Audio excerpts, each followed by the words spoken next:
सोनवा के रात चढ़ी आई देवी मैया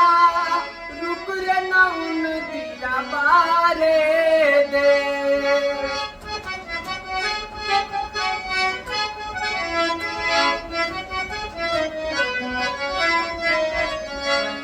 सोनवा के रात चढ़ी आई देवी मैया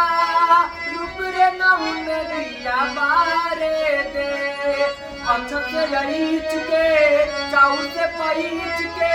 मैया जी के आरती उतारे दे अच्छा से रईच के चाउर से पईच के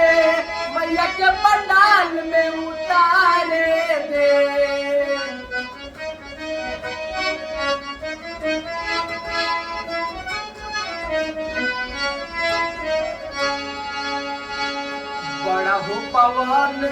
बड़ा हो पवन लागे नवरात्र के बेरा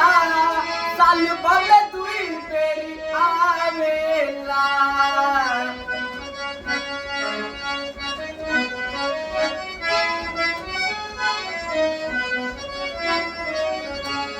बड़ा हो सुहावन होला नवरात्र पावन बेला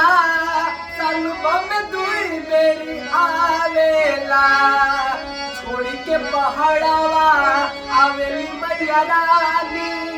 लोकवा त जय जय मनावेला